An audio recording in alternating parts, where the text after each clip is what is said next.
मी गणेश दुर्गे आपणासमोर एक कविता सादर करत आहोत.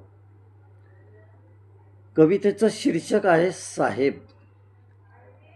तर ऐका. बरं झालं मी साहेब झालो नाही. बरं झालं मी साहेब झालो नाही. पैसे खाण्याचा मोह मलेही आवरला नसता. बरं झालं मी साहेब झालो नाही. पैसे खाण्याचा मोह मलेही आवरला नसता. आणि पैशाच्याच गादीवर लोळता लोळता सारी रात गेली तरी डोळ्याला डोळा लागला नसता. बरं झालं मी साहेब झालो नाही. बरं झालं मी साहेब झालो नाही.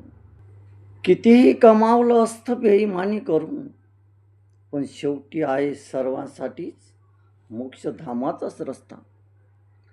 कितीही कमावलं असतं बेईमानी करून, पण शेवटी आहे सर्वांसाठीच मोक्षधामाचाच रस्ता.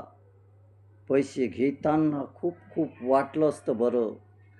पैसे घेताना खूप खूप वाटलं असतं बरं, पण त्यासाठी कितीतरी लोकांचा जीव मी दुखावला असता. बरं झालं मी साहेब झालो नाही. बरं झालं मी साहेब झालो नाही. फुकटाच्या पैशाची लालच लई भारी. फुकटाच्या पैशाची लालच लई भारी. 10 रुपये कामाचा त्याच्या 10 पटीने मी मोबदला घेतला असता. पैसे कमावण्याच्या खुशी खुशीत देवा, माणसाच्या जन्मा येऊनही माणुसकीचा गंध मी हरवला असता. बरं झालं मी साहेब झालो नाही. बरं झालं मी साहेब झालो नाही. कर्माचा भोग इथंच भोगावा लागते. कर्माचा भोग इथंच भोगावा लागते. भोगतानीही चैन पडत नाही. जीवाली उठता बसता. कर्माचा भोग इथंच भोगावा लागते. कर्माचा भोग इथंच भोगावा लागते. भोगतानाही चैन पडत नाही. जीवाले उठता बसता.